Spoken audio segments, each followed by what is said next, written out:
오늘은 가을 기념 책 추천 영상을 가지고 왔는데요. 제가 9월 달에 책을 많이 못 읽었어요. 그래서 사실은 이제 계절을 핑계 삼아 열심히 다시 책을 읽어보자 라는 의미고요. 제가 예전에 읽었을 때 책은 정말 재밌는 거구나. 이래서 사람이 책을 찾아 읽는 거구나 라는 생각이 들게 해줬던 책들. 다양하게 가지고 와봤습니다.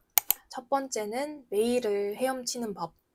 유튜버 이연님이 쓰신 에세이집이고요. 자기의 가장 힘들고 어두웠던 시절부터 스스로를 다독이면서 그 시간을 잘 흘려보냈던 과정이 잘 담겨 있어요. 네, 정말 정말 따뜻한 책이에요. 제가 에세이를 거의 잘 안 읽는 편인데 일단 일러스트, 그림이 너무 귀엽고 그 그림이랑 짤막한 문장의 조합으로 되어 있어가지고 쉽게 빨리빨리 읽히면서도 메시지가 확실하게 잘 전달이 됐던 자신을 돌아보는 법라는 큰 주제 아래에 너무 버거울 때는 스스로 너무 몰아붙이지 말고 그냥 있는 그대로도 괜찮다라는 위로를 건네주는 책입니다. 그래서 지금이 좀 내 인생의 암흑기인 것 같다. 좀 조용히 위로를 받고 싶다 하시는 분들한테 추천을 합니다. 그래서 저는 너무 잘 읽었어요. 선물용으로도 완전 좋은 책인 것 같아요. 두 번째는 쇼펜하우어의 인생 수업.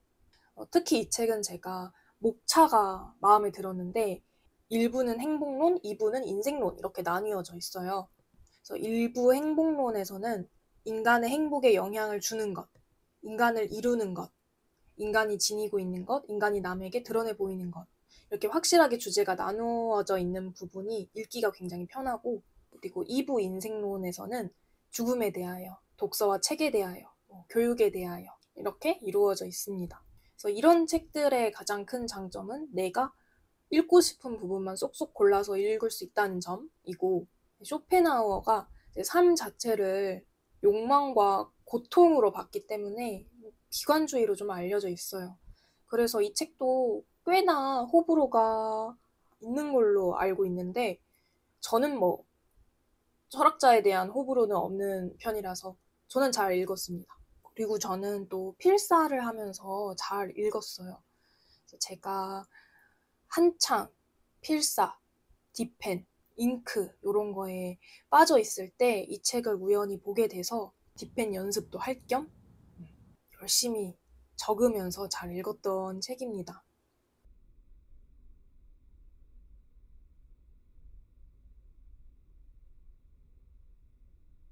세상에 완벽한 사람이 있다면 결코 주저하지도 않고 급하게 서두르지도 않는 사람일 것이다. 저는 이 문장이 아주 마음에 들더라고요.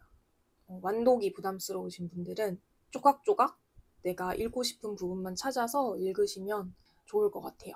그래서 저처럼 필사 관심 있으신 분들한테도 추천하는 책입니다.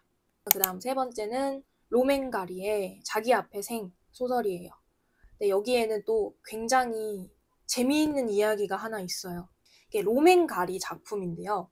이분이 에밀 아자르라는 필명으로 이 자기 앞에 생 소설을 75년에 발표를 합니다. 그리고 이 작품이 프랑스에서 매년 그해 최고의 프랑스 소설에게 주어지는 가장 권위 있는 문학상인 콩쿠르상을 받았는데요. 이 상은 한 작가가 평생 한 번만 받을 수 있는 상이에요. 근데 이미 로맨가리는 자기 이름, 로맨가리라는 자기 이름으로 56년에 하늘의 뿔이라는 작품으로 이 상을 한번 받은 상태였는데 1975년에 필명인 에밀 아자르로 이 상을 또 받게 된 거예요. 심사위원들이 모르고. 너무 놀랍지 않아요? 그래서 이제 콩쿠르상을 유일하게 2번 받은 작가가 되었다는 이것만으로도 너무 읽어보고 싶은 작품이 충분히 되어주는 것 같아요. 파리 빈민가에 사는 14살 정도의 아랍계 소년 모모의 시선으로 전개되는 이야기예요. 인종차별, 전쟁, 그런 어두운 면의 세상을 바라보는 모모의 시선으로 사람은 사랑 없이 살 수 있나요? 라는 엄청 유명한 명대사를 남기면서 많은 사람들의 눈시울을 붉혔다는 그런 유명한 소설입니다. 또 네 번째는 모순입니다. 사실은 제가 이 책을 지금 몇 번째 추천하고 있는지 저도 잘 모르겠어요. 어쩔 수 없어서 또 가져왔는데요. 제가 워낙 주변 사람들한테도 너무 많이 추천을 하고 다녀가지고 지금 좀 헷갈려요. 25살 대학생 안진진이가 인생을 이렇게 살아서는 안 되겠다. 인생을 탐구하는 자세로 살아야겠다라는 결심과 함께 그런 우리 삶의 진실된 면과 모순적인 면 그런 것들을 찾아 나가는 줄거리인데 사랑이라는 또 하나의 감정 안에서도 계속 저울질되는 모순이 있고 우리가 각자 내면에 안고 살아가는 모순들도 있고 그래서 이 소설에서는 다양한 대립되는 가치들을 확인을 해볼 수가 있어요. 작가의 말에서 가장 기억에 남았던 거는 행복의 이면에 불행이 있고 불행의 이면에 행복이 있다. 풍요를 들추면 반드시 빈곤이 있고 빈곤의 뒷면에는 우리가 찾지 못한 풍요가 숨어 있다. 세상은 이렇게나 모순적이고 인간은 각자 해석한 만큼의 삶을 살아내니 그 삶의 이면에 숨어있는 모순의 모습까지 우리가 이해를 하게 될 때 진정 삶을 받아들일 수 있을 것이다. 저한테 가장 와닿았던 책 내용만큼이나 작가의 말까지도 꼭 같이 끝까지 읽어보시길. 이 책을 영업한 친구들이 굉장히 많은데 그 친구들이 다 재밌다고 해줬던 증명된 소설입니다. 그리고 5번째는 전념이라는 비문학. 이 책은 제가 대학생 때 학교 도서관에서 읽었던 책들 중에서 가장 인상 깊은 책이 뭐냐 하면 떠오르는 단 한 권이에요. 읽은 지 좀 됐죠? 좀 됐는데 중고 서점을 놀러 갔다가 그 수많은 책들 사이에서 우연히 이 책을 다시 발견을 하게 된 거예요. 눈에 딱 들어오는 거예요. 이제 너무 오랜만에 이 책을 다시 보게 돼서 반갑기도 하고 진짜 이 책 좋았었는데 라는 생각이 들어서 다시 읽어볼만 하겠다 해서 사왔습니다. 부제가 나와 세상을 바꾸는 힘에 관하여 라고 써여 있어요. 그 힘의 중심에는 헌신, 꾸준함, 전념이 있다는 것을 강조하면서 오랫동안 자신의 일에 한 가지에 전념했던 많은 이야기가 예시로도 담겨 있고 근데 이 부분은 좀 재미없어요. 그리고 전념하기가 우리 삶에 필요한 이유, 전념하기란 것이 우리 삶의 깊이를 어떻게 더해주는지를 잘 설명한 이 부분이 굉장히 읽을만 합니다. 내가 선택한 일, 내가 선택한 목표, 그런 가치에 내가 전념하기로 결심한 삶은 그 자체로 나 자신에게 전념하기로 마음먹은 것과 같은 결연함을 느끼게 한대요. 그리고 나에게 전념하기로 결심한 삶은 또한 나를 넘어서서 세상에 전념하는 길로 나를 인도할 것이다. 제일 와닿았던 문장은 죽음이라는 것은 우리 삶의 길이를 통제하지만 깊이를 통제하는 것은 나 자신이다. 라는 문장을 그 당시에 읽고 정말 충격받았던. 그래서 뭐랄까, 나 자신과 내 삶의 열정을 다시 불러일으켜줬던 책이었던 것 같아요. 그때도. 제가 대학생 때도 이 책을 읽고 블로그에 길게 독후감을 남겨놨을 만큼 저한테 감명을 줬던 책인데 그래서 뭔가에 몰두해본 경험이 없는 분들, 몰두하는 삶이란 내게 어떤 힘과 활력을 줄 수 있을까를 궁금하신 분들에게 추천을 합니다. 그리고 6번째, 블랙쉽. 이것도 아마 제가 대학생 때 읽은 책일 거예요. 지금까지도 기억에 남는 영향을 미쳤던 책이 뭐냐 하면은 딱 전념이랑 블랙쉽 2권이 떠오르더라고요. 이것도 자기계발서인데 어떤 내용이냐면 당신은 절대 스스로 타협할 수 없는 가치가 무엇인지 정확하게 말할 수 있는가? 라는 질문에서 시작을 해요. 우리가 무엇을 먼저 찾고 그 다음 왜와 어떻게를 찾아라 라는 내용이에요. 어떤 영향을 받아도 절대 변하지 않고 절대 물들지 않고 너를 가장 너답게 만들어줄 수 있는 가치가 핵심 가치가 무엇이냐 그리고 그 무엇이 바로 당신의 블랙쉽이다. 양은 흰색이잖아요. 근데 그 수많은 흰 양들 사이에서 검은 양이 하나 쏙 들어가 있으면 얼마나 눈에 띄겠어요.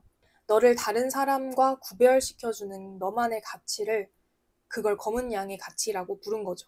그런 질문에서 시작해서 내가 스스로 그 답을 찾아갈 수 있게 좀 길잡이를 잡아주는 책이어서 나는 하고 싶은 것도 없고 목표도 없고 열정도 없고 다 모르겠다 하시는 분들한테 추천을 해요.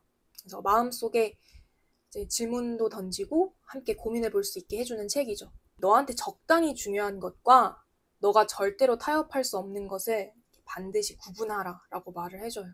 사실 그때 제가 그 책을 읽고 나서도 저의 블랙십은 못 찾았거든요. 너무 베이스가 제로인 상태에서 그 책을 읽어서 나의 핵심 가치는 못 찾았지만 찾지 못하더라도 뭔가 읽는 것만으로도 마음속에 뭔가 숨겨져 있던 그런 열정이 다시 좀 타오르게 만들어주는 책이에요. 그래서 제가 다시 이 책을 읽어볼 생각인데 그때 읽었을 때랑 지금의 제가 많이 변했기 때문에 이 책의 도움을 다시 한번 받아서 나의 왓을 찾을 수 있지 않을까? 확실히 정의할 수 있지 않을까라는 생각입니다. 이게 좀 뭔가 방황하고 잘 모르겠던 대학생 때 잘 읽었던 것 같아요. 그래서 혹시 고등학생, 대학생 분들이 이걸 보고 계시다면 블랙십 전년보다 훨씬 쉽거든요, 읽기가. 그래서 이 책도 읽고 전년도 기회가 되면 읽어보시길. 이렇게 추천은 끝났고요. 네, 저도 저한테 이렇게 이런저런 많은 영향을 줬던 책들을 소개할 때면 저도 이 영상을 만들려면 오랜만에 그 책도 다시 뒤적뒤적 해봐야 되고 정리도 하고 해야 되잖아요. 네, 하다 보면 막 잘 기억은 잘 안 나지만 그 책을 읽었을 때의 감동과 열정이 좀 다시 고스란히 감각으로 느껴지는 것 같아요. 그래서 되게 이 영상을 만들 때 기분이 굉장히 좋았고 제가 저번 달에 책을 많이 못 읽은 상황이었어가지고 다시 마음을 다잡는데 도움이 많이 됐던 것 같아요. 여러분들도 이제 가을이니까 10월이니까 하는 각종 자기만의 의미 부여를 통해서 좀 흐지부지 됐던 계획이나 습관들 저처럼 다시 재정비하는 시간이 되셨으면 좋겠습니다.